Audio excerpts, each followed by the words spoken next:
جی شکریہ جناب والا، شکریہ. آپ کی اور آپ کی پوری ٹیم کو مبارکباد. بسم اللہ الرحمن الرحیم. میں ملتان کی پریس کا شکریہ ادا کرتا ہوں کہ آپ تشریف لے آئے. آج کی اس پریس کانفرنس کا بنیادی طور پر مقصد اہلیان ملتان کا اور جنوبی پنجاب کی عوام کا شکریہ ادا کر رہا ہے.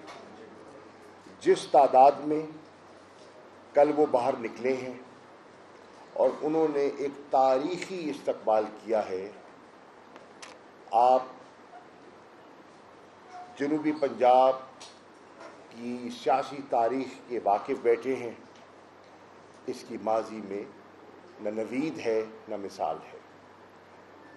میں مبارکباد دینا چاہوں گا آرگنائزنگ کمیٹی کو، ہماری ملتان کی تنظیم کو، ممبران پارلیمنٹ کو، ممبران صوبائی اسمبلی کو اور دیگر ساتھی جنہوں نے بے لوث دن رات ایک کیا، کارنر میٹنگز کی، لیفلیٹس بانٹے، پانی تقسیم کیا، لوگوں کے گھروں پر دستک دی، ان کو دعوت دی اور ایک تاریخی جلسہ منعقد کیا.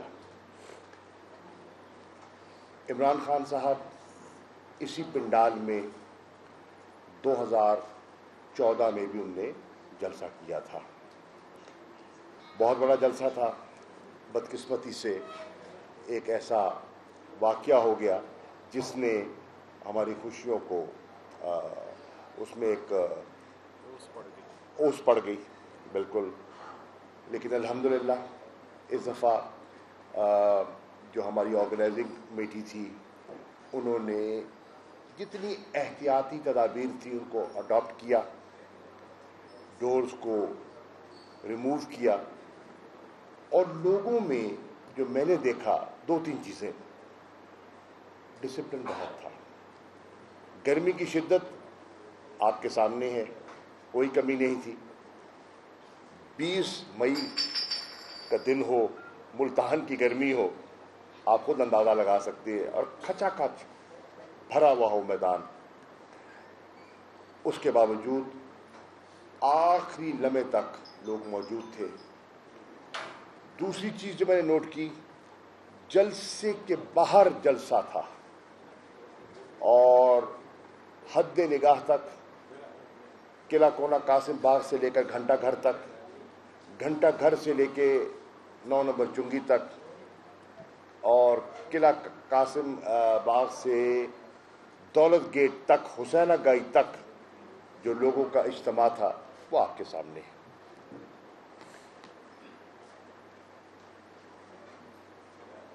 میں نے خان صاحب سے بڑی واضح گزارش کی. جہاز میں اکٹھے تھے. میں نے کہا انشاءاللہ جو میں آگے دیکھ رہا ہوں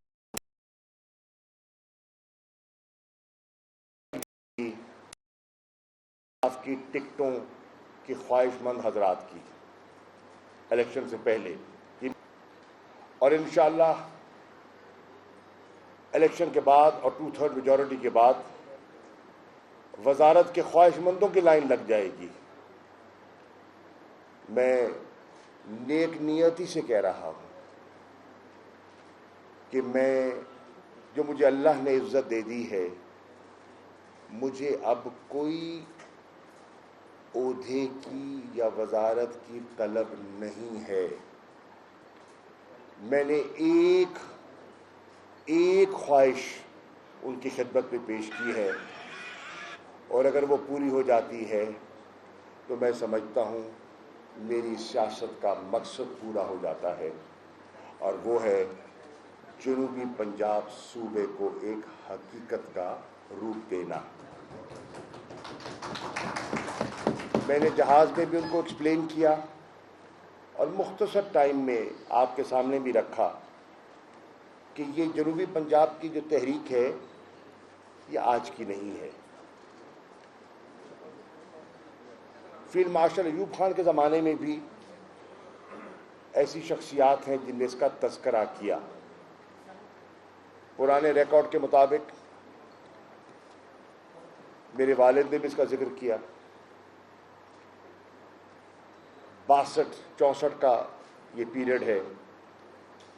70 کی دہائی میں آپ واقف ہیں تاج لنگا صاحب اور دیگر شخصیات تھیں جو آج نہیں ہیں، وہ بھی ذکر کرتے رہے. 1988 میں جب بینظیر بھٹو صاحبہ تشریف لائی تھی شنگریلا ریسٹورنٹ میں، انہوں نے بھی وعدہ فرمایا تھا. اور جب یہ اس مطالبے نے تقویت اور زور پکڑا تو نہ چاہتے ہوئے نواز شریف اور شہباز شریف صاحب نے بھی کہا ہاں ہم جنوبی پنجاب کے مخالف نہیں ہیں، لیکن بہاولپور کا بھی انہوں نے ذکر کر دیا تاکہ جو یکسوئی ہے وہ بکھر جائے. اور یہ جو علاقہ یک زباں ہو کے بات کر رہا ہے یہ 2 حصوں میں تقسیم ہو جائے. یہ ایک پلان ہے جو جنوبی پنجاب کو نہیں چاہتے کہ حقیقت بنے. وہ گاہے بگاہے جس کو انگریزی میں کہتے ہیں نا ٹروجن ہارس، اس کا کردار ادا کرتے ہیں اور یہ شوشہ چھوڑتے ہیں. اس میں کچھ لکھاری بھی ہیں اور کچھ سیاستدان بھی ہیں. بہرحال وہ در پردہ نہ کہتے ہوئے بہت کچھ کہتے ہیں.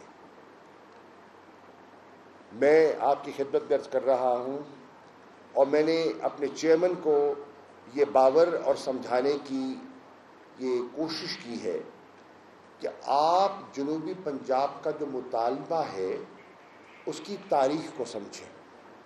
یہ راتوں رات یہ کوئی سیاسی مطالبہ فقط نہیں ہے، یہ اکنامک نیڈ ہے، یہ سوشل ریکوائرمنٹ ہے. یہ ایگریرین علاقہ ہے اور لوگ زراعت سے منسلک ہیں بالواسطہ بلا واسطہ. 60 کی دہائی میں ایوب خان صاحب نے مذاکرات کیے ہندوستان کے ساتھ اور سندھ طاس معاہدہ مارد وجود میں آیا، Indus water treaty. Indus water treaty کے فوائد بھی ہوئے، لیکن انڈس واٹر ٹریٹی کے جو ایک پہلو سامنے آیا جنوبی پنجاب کی حد تک، وہ یہ آیا کہ ہمارا پانی دے دیا گیا، ہمارے دریا دے دیے گئے، اور وہ ستلج جو چولستان کو سیراب کرتا تھا آج وہاں ریت ہے.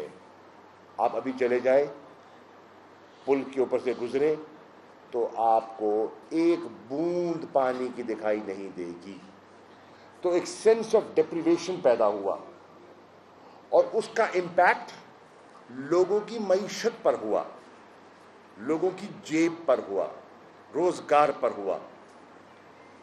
اس کو بھی آپ ذہن میں رکھیے. ذوالفقار علی بھٹو آئے 70 کی دہائی میں اور ملتان شہر نے ان کو بڑی عزت دی.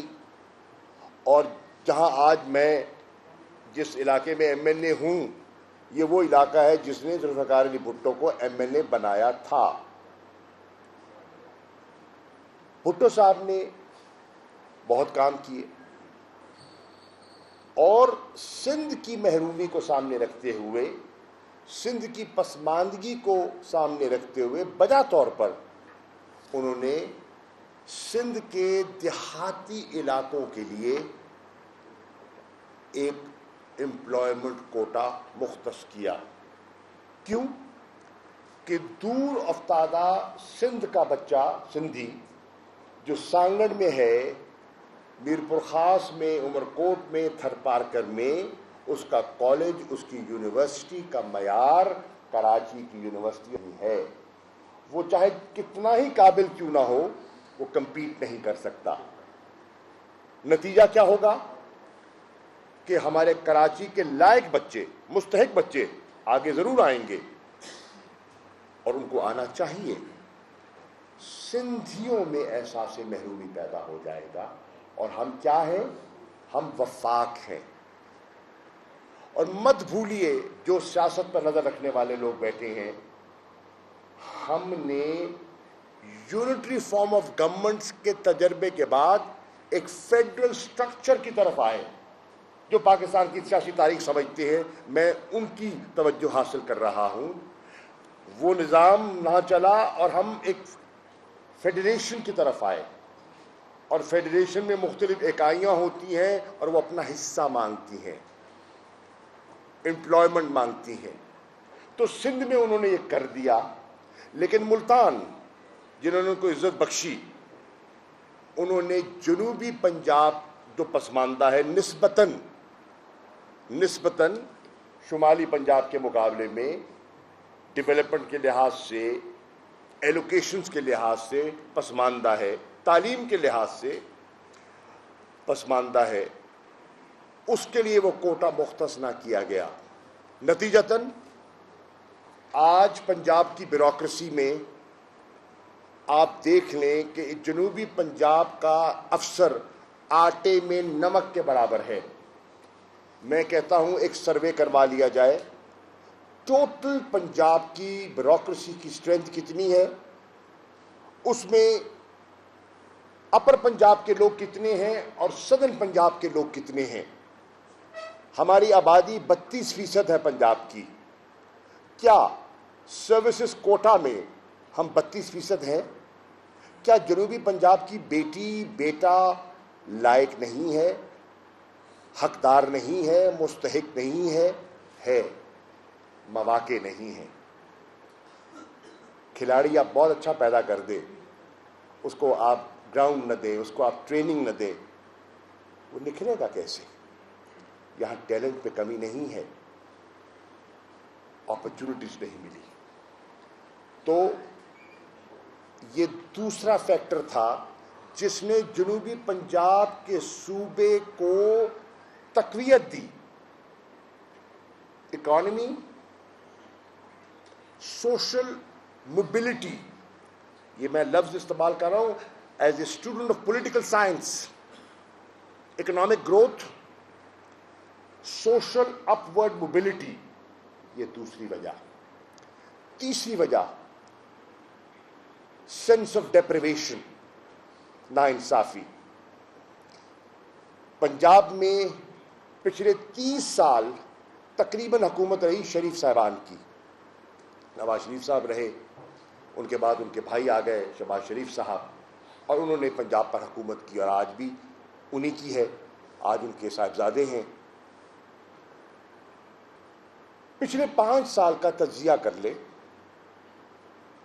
نون کے دور کا، جتنا ڈیولپمنٹ فنڈ دیا گیا پنجاب کا، اس کی ٹوٹل جو ایکچوئل یوٹیلائزیشن ہوئی، مختص نہیں کر رہا، جو یوٹیلائزیشن ہوئی وہ ہوئی ایوریج کے طور پر 17% سالانہ.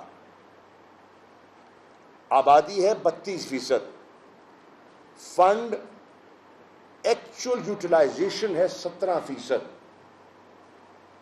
ری اپروپریشن ہوتی رہی، بجٹ میں فنڈ مختص کیا جاتا رہا اور اس کو ری اپروپریٹ کیا جاتا رہا اور علاقوں کو دیا جاتا رہا. ہمیں ان پر کوئی اعتراض نہیں ہے، ان کو دیں، وہ خوشحال ہوں، ان کی ترقی میں ہم خوش ہیں.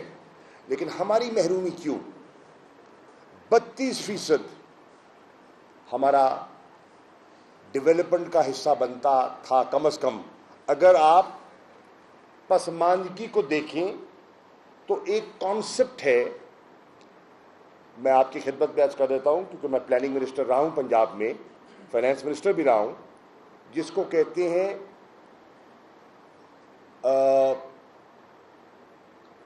Additional dispensation. بیکورڈنس کو سامنے رکھتے ہوئے، اس کرائٹیریا کو سامنے رکھتے ہوئے ایڈیشنل ڈسپنسیشن وہ دی جانی چاہیے تھی. ماضی کی گیپ کو میٹ کرنے کے لیے نہیں دی گئی، اور وہ تیسرا فیکٹر بن گیا. ایوب، بھٹو، شریفز. اب 4 کروڑ کے تقریباً یہ آبادی ہے اس خطے کی، جس کے ان 11 اضلاع کی. اور سینس آف ڈپریویشن ہے. یہاں سے بہت سے لوگ باہر